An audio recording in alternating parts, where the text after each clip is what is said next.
म्हणजे आयुष्यामध्ये धागडधिंगा, pub, डिस्कोमध्ये drugs घेऊन नाचणं एवढंच आयुष्य आहे का? यातल्या एक मुलगी माझ्या मित्राची होती, म्हणजे मी पार्टीमध्ये पकडलेली. नंतर मग कारवाई तर मी कायदेशीर सगळी केली, कुणाला काय सोडलं नाही. तर दारू ढोसावी लागते किंवा ड्रग्ज घ्यावे लागते. ड्रग्ज घेतल्यानंतर ते कलर्स असतात, फ्लोरोसंट कलर्स, त्याला आपण टच करू शकतो. मी आता एक सर्वे वाचत होतो, जगातला सर्वे येतो. 20,000 तास आजकाल 16 वर्षापर्यंत मुलं नेटवरती यायचं. त्या 20,000 तासामध्ये ते साधारण 15,000 मर्डर, 12,000 रेप आणि अप्रॉक्सिमेटली 1,00,000 पोर्नोग्राफी क्लिप पाहत आहेत.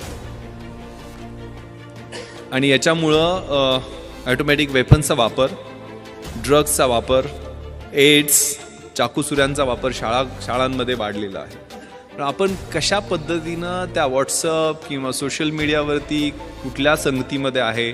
कारण मी 3 रेव पार्ट्यावरती रेड केलेले आहेत. मी पुण्याची इकडं तुम्हाला माहीत असेल, पण मुंबईमध्ये ओकवूड हॉटेलमध्ये क्रिकेटचे IPL प्लेयर्स वगैरे पकडले होते म्हणून खूप गदारोळ झालेला होता. मुंबईमध्ये खूप मला मोठ्या लिडिंग न्यूजपेपरनी 5 प्रश्न विचारले, मोठमोठी आर्टिकल्स लिहायच्या, नाईट लाईफवर तू हल्ला करणारा कोण वगैरे वगैरे.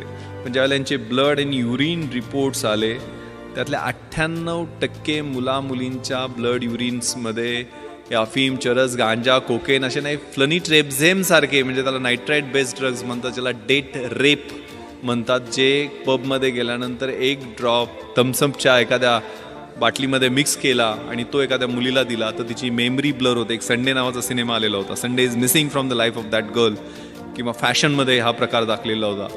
म्हणजे डेट रेप, डेटवर घेऊन जायचं आणि रेप करायचं, सकाळपर्यंत तिचं आयुष्य उद्ध्वस्त झालेलं असतं. त्यामुळं आपली जागरूकता, आपण कशा पद्धतीनं कुठल्या नेटवर कशा साईट्सवरती आहोत, कारण हे सगळं कम्युनिकेशन फेसबुकवरती झालेलं होतं, izratrans.com वेबसाईटवरती झालेलं होतं. इंटरनेटचं जे वर्ल्ड आहे ते खूप धोकादायक आहे. त्याच्यावर आपण सावध राहिलं पाहिजे, जपून असलं पाहिजे. आपले फोटो लोड करताना, विशेष करून लहान मुलांचे फोटो लोड करताना, मुलींचे फोटो लोड करताना आपण त्याच्या बाबतीत सावधानता बाळगली पाहिजे.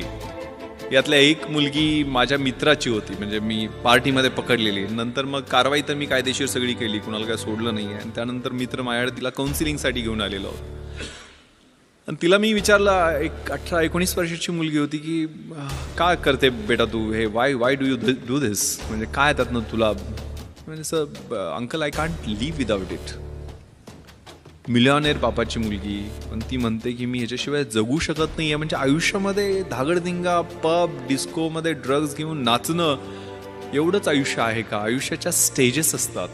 आयुष्य आपलं 20मधलं कसं आहे, 30मधलं कसं आहे, 40मधलं कसं आहे, 70 झाल्यानंतर आपल्याला एक समाधानाची सुरकुती ज्यावेळेला चेहऱ्यावरती कुणाची सेवा करून मिळेल ते कसं राहील, सगळ्याचा विचार करण्याची आवश्यकता आहे. आणि सगळ्यात धोका जो जगभरामध्ये आहे तो नार्को टेररिझमचा आहे. म्हणजे टेररिझमसाठी नार्कोटिक्स मधनं मिळालेले पैसे, म्हणजे गोल्डन क्रिसेंट आणि गोल्डन ट्रँगल, हे तुम्ही कुठेतरी वाचलं असेल. म्हणजे पाकिस्तान, अफगाणिस्तान हा जो बेल्ट आहे तो गोल्डन क्रिसेंटचा, आणि थायलंड, म्यानमार, लाओस हा जो बेल्ट आहे तो गोल्डन ट्रँगलचा. यातनं जो ट्रेड ड्रग्सचा होतो तो $1,000 बिलियन आहे.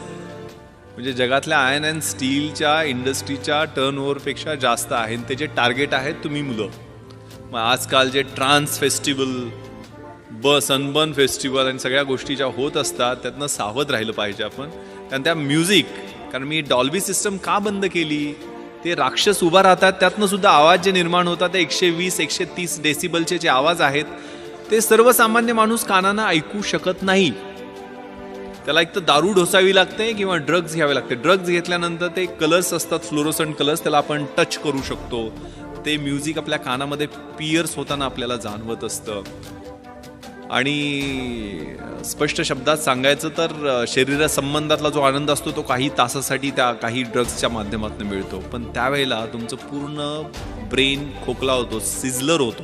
त्याला सिझलर ड्रग असं म्हणतात. एम्फेटामाइनचे डेरिव्हेटिव्ह आहेत, MDMA वगैरे, किंवा एक्स्टसीचे जे प्रकार आहेत, त्यातनं तुमची स्प्लिट पर्सनॅलिटी होते, सिझोफ्रेनिया ज्याला म्हणतो आपण. हे धोकादायक आहे. कारण मी 150 एकदा मी सगळे चेन स्नॅचर्स बोलवले होते मुंबईमध्ये ॲडिशनल कमिशनर असताना. का गुन्हे करतात? आणि त्यातले 90% मुलं ही ड्रगच्या आहारी गेलेली होती. एकदा त्या सर्व सेंट्रल नर्वस सिस्टमचा ताबा घेतला अशा एखाद्या व्यसनाने, म्हणजे आणि त्या वयात, ह्या ठराविक वयात, कारण 16व्या-17व्या वर्षीच हे सगळे संसर्ग होतात.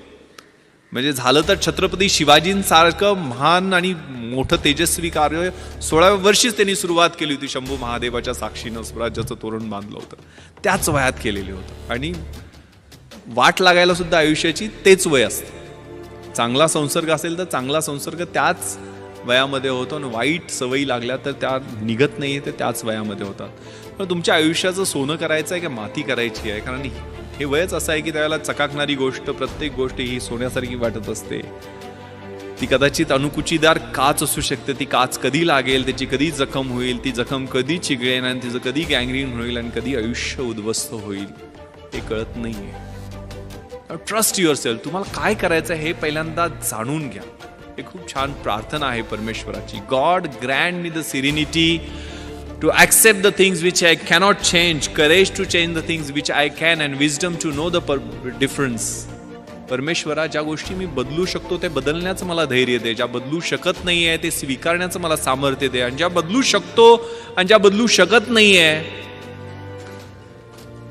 त्या दोन्ही मधला फरक ओळखण्याचं शहाणपण दे. ते शहाणपण